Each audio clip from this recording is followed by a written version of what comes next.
Hello, my name is Dr. Jay Kerndon. I'm a mathematician and a math tutor. This video is for people who are studying real analysis. It's going to be a pretty quick walkthrough of some basic results about completeness.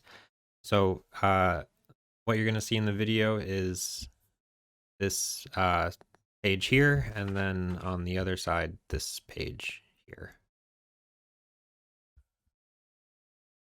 All right, so the completeness axiom for R, there are a few of them. One of them is the least upper bound principle, and it says that every non-empty subset of R that is bounded above has a least upper bound.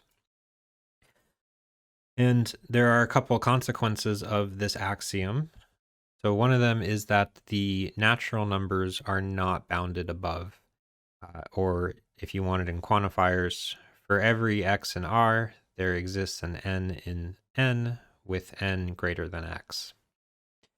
So the proof is by contradiction. Assume that's not the case, so n is bounded above. By completeness, n must have a least upper bound. So the picture looks like this in this proof by contradiction. You've got the natural numbers 1, 2, 3, 4, 5, and then there is a least upper bound here called L. And to the right of this, supposedly there's more real numbers, but no more natural numbers. Okay, so what happens? Now, L minus 1 is not an upper bound, so that means that there exists a natural number that's bigger than L minus 1. Well, this inequality implies this inequality. By adding 1 to both sides, we get that L is less than n plus 1. And as n plus 1 is a natural number, this now says that L is not even an upper bound. We found a natural number that's bigger than L. So that's a contradiction because L was supposedly the least upper bound. So that finishes the proof that the natural numbers are unbounded. And of course, that's not surprising. That's how you picture the natural numbers when you picture the real line. But this is just an example of when the thing that should be true actually is true. So that's nice. Next thing that should be true that is true. Here's a theorem about how the rational numbers sit inside the real line. The theorem says for any a and b in the real numbers where a is less than b, there has to be a rational between them. So some number r that's rational, it's bigger than a and smaller than b. And the proof goes like this. So fix an a and b at the start of the proof with a less than b, and we're going to produce a rational number between them. So by the previous theorem, n is not bounded, so there has to be some natural number that's bigger than this number, 1 over b minus a. So now with n chosen, so fix an n with this property, choose an m with the following property. M is going to be the smallest integer greater than n times a.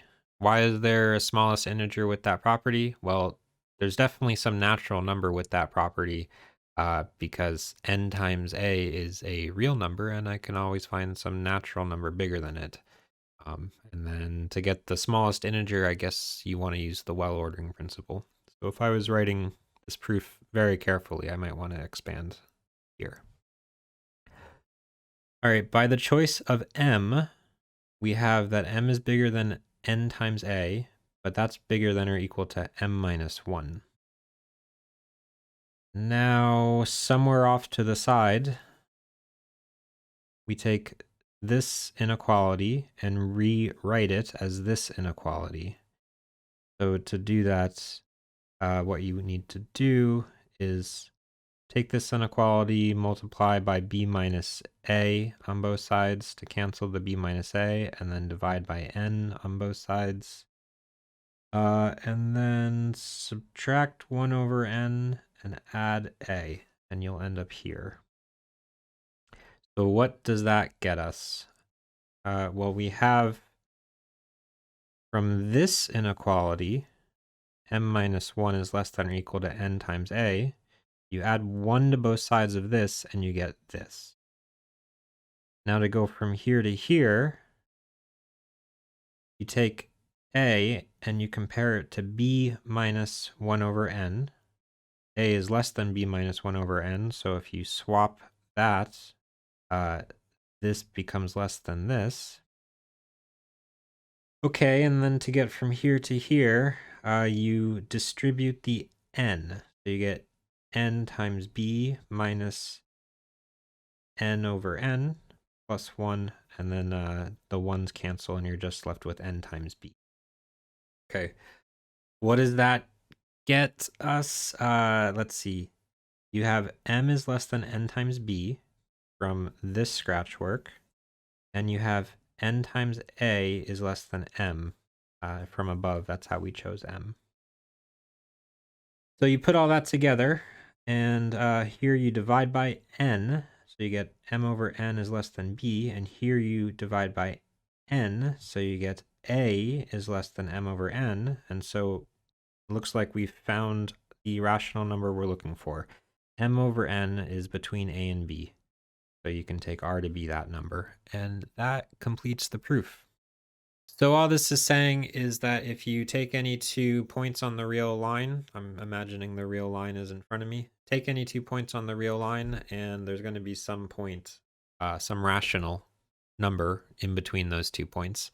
It's probably how you already think about the real line, but I guess it's nice to know that there is a proof for that. So that's all. If you are looking for a math tutor, my contact info will be in the description of the video, so just get in touch with me. All right, bye.